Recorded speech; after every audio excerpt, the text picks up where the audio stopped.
వీటిని తీసుకొచ్చి కావాలన్నప్పుడు మళ్ళీ మెల్లగా అంటించుకుంటాం, లేకపోతే అవి ఆ నీళ్ళతో అట్లనే చల్లగా కదా. దేవుడికి తీసుకొద్దాం.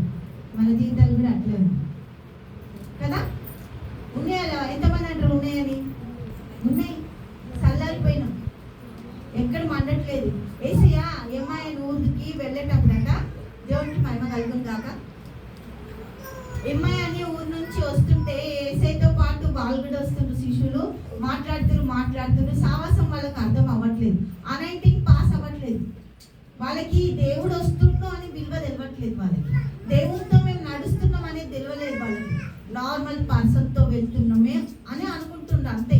సగం దూరం వచ్చిన తర్వాత దేవుడు వీళ్ళ కళ్ళు తెరువును గాక, స్తోత్రం చెల్లించి వాళ్ళతో మాట్లాడినప్పుడు ఆహా మనం ఎందుకు మండలే, దేవునికి స్తోత్రం, మనం ఎందుకు మండలేదు అని వాళ్ళే మాట్లాడుకున్నట్ట. ఇంత అభిషేకంలో ఉన్నాం కదా, 3.5 సంవత్సరాలు పని చేసినాం కదా, మరి ఎందుకు అభిషేకం మండట్లేదు మనలో? ఎందుకు పని చేయట్లేదు?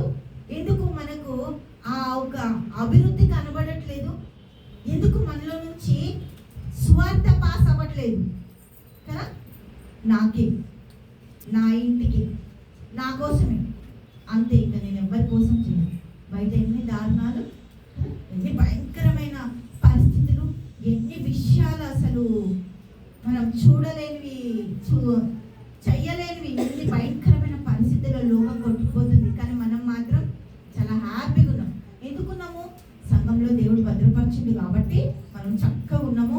ఏ అపాయం లేదు. వస్తున్నాయి శ్రమలు, వస్తున్నాయి బాధలు, వస్తున్నాయి, ఏడుస్తున్నాం, తూడుస్తున్నాం, దొర్లుతున్నాం, మళ్ళీ నిలబడుతున్నాం, మళ్ళీ మనము నడుస్తున్నాం. ఎందుకు?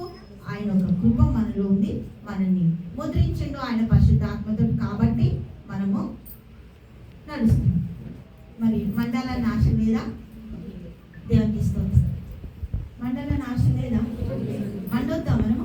దేవునికి స్తోత్రం కదా. ఎండాలా మండాలా? మరి ఎండిపోతున్నాం కదా రోజు రోజుకి మనము. దేవుడికి మహిమ కలుగును గాక. ప్రేయర్ అంటే 8 గంటల ప్రేయర్, 7:30కి కదా. దేవుడికి స్తోత్రం. 6 గంటల ప్రేయర్కి మహిమ కలుగును గాక దేవుడికి. మనం ఎప్పుడు ఉండాలి? కనీసం 4:45 కదా, పోనీ 6కి హల్లెలూయా మైక్ పట్టుకునేటప్పుడు అన్న దబదబ గంతులు వేయాలి కదా. దేవుడికి మహిమ కలుగును గాక. అది కూడా లేదు. ఎందుకు మనం ఇంత ఈరోజు ఖచ్చితంగా చాలా ఇంపార్టెంట్. ఎందుకంటే ఇది మా విడుదల సంవత్సరం. 9వ సంవత్సరం మాకు దేవుడు విడుదలనిచ్చి, బానిసత్వంలో నుంచి, మా కష్టకాలంలో నుంచి విడుదలనిచ్చి 9వ సంవత్సరం 2017లో మార్చ్ 3 రోజు లాస్ట్ కంప్లీట్ వర్కింగ్ డే మాది. ఆ రోజు ఇంకా ఆ రోజు అయిపోయింది. ఇంకా బ్రదర్ని వాళ్ళు పట్టేసుకుంది, పోలీసులు పట్టేసుకొని, ఇంకా నువ్వు మళ్ళీ నెక్స్ట్ టైం కనబడితే నేను తీసుకుపోయి జైలు వేస్తాను. ఇది ఒక్క ఛాన్స్ నేను మళ్ళీ కనబడా, యానలాగా పట్టుకొని వచ్చి